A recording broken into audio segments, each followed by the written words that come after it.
Hello, welcome to the Voice Dialogue video series. Our purpose is to introduce you to the work of two PhDs in psychology, Dr. Hal Stone and Dr. Sidra STONE. They have devoted their lives to mapping and exploring the human psyche with particular emphasis on personality and relationships. From their decades of clinical research arose their voice dialogue system, which gives unprecedented ease of access to those structures in your psyche known as subpersonalities.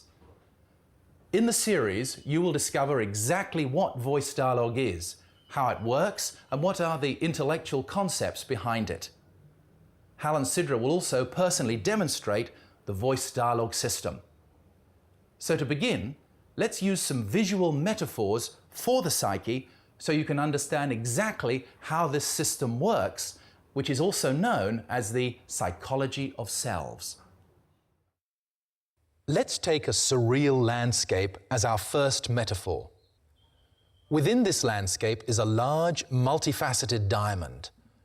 The personality can be imagined to be like this diamond. It is one function with many sides or parts. Imagine that the facets of the diamond are made up of thousands of different sets of eyes. The eye on this facet would see the world in a particular way.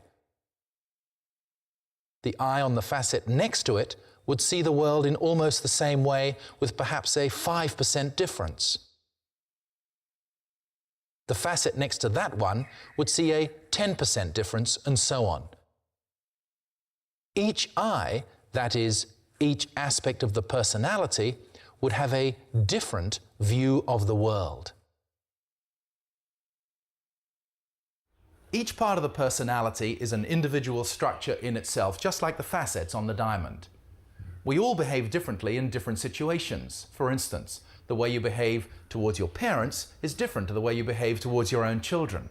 The way you behave on the sporting field is different to the way you behave when making love. The way you behave when you're angry is different to the way you behave when you're sad.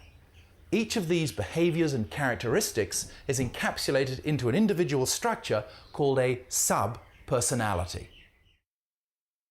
Another way of looking at the personality, from the point of view of voice dialogue, is to examine a CD music player into which you can load more than one CD at a time. Each CD is pre-recorded with particular tracks of music. It can only play back what is recorded on it. It cannot play anything else. Whichever CD you choose, the player can only play that one. It cannot play any of the others until they are chosen. It is locked into only those tracks which are embedded on its surface. There is a huge variety of subpersonalities, perhaps hundreds, each independent in itself and driving your life's experiences. Each subpersonality behaves in the ways it has been programmed to behave, just like the music CD.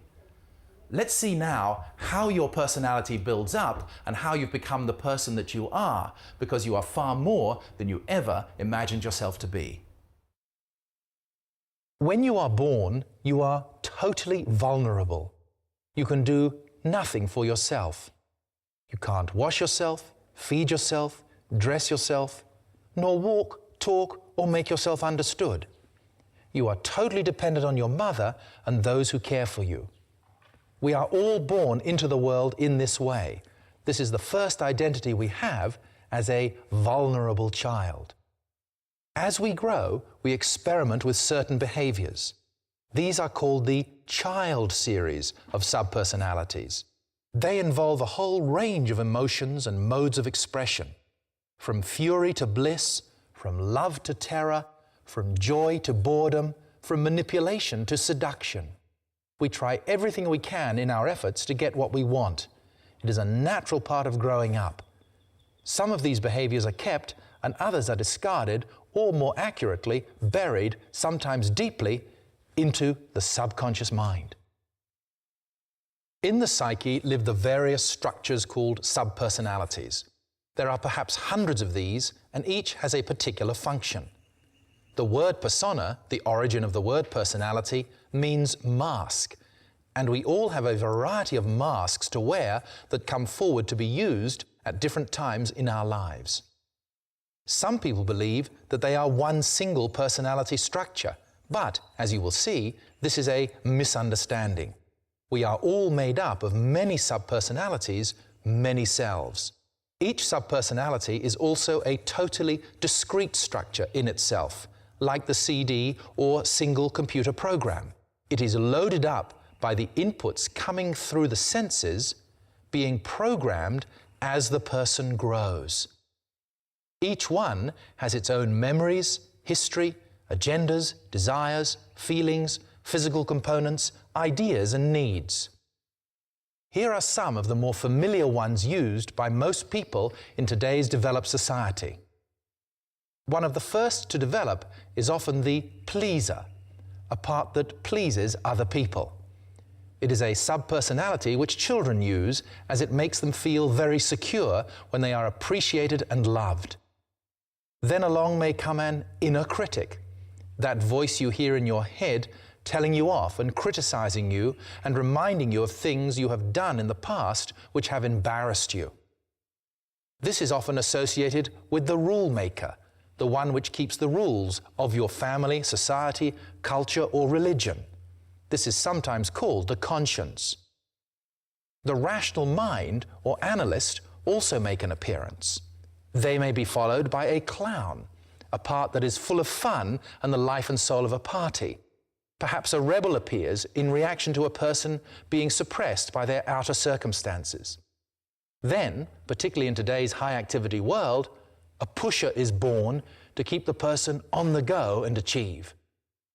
In opposition to these doers is the being energy subpersonality, which is content and happy in the present and through which intimacy is often experienced.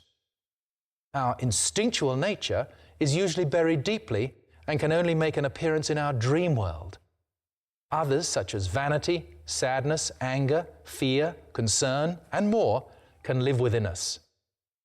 So, for instance, the rational mind subpersonality is not able to experience feelings of joy. It can analyze what they may be like, it can consider joy as a concept, but it can't feel joy. That's not its job. It does words and concepts, not feelings and emotions. As you will later see, this is often a primary reason why people do not understand each other and their relationships fall apart. Why is this? Why can't people fulfill their desires easily and quickly? It is always to do with which subpersonality is at the forefront of their psyche. At any point in time, you are only able to express one particular subpersonality. So, as circumstances demand, sometimes you use, say, the rational mind, sometimes the pleaser, sometimes anger, sometimes the clown. Sometimes vanity appears. Sometimes the pusher, and so on throughout each day and throughout your life. You can jump from one subpersonality to another very fast. This can give the impression that you are one single personality because it is very rare to have awareness of this natural but extremely fast process without special training. But not being aware of this process, not realizing you are actually a multifaceted series of subpersonality structures or expression potentials and behaviors, a lot of literally different selves, limits your life greatly and often causes your relationships, career, finances and health to be unfulfilling or even disastrous. But there is another option, and that is to firstly understand your subpersonalities, yourselves, and secondly, to practice voice dialogue. This is a fantastic system and, as you will see, it has a quite unique methodology when compared to other forms of accessing the psyche. If you master it, you will have extraordinary tools and insights which you can apply to just about every area of your life.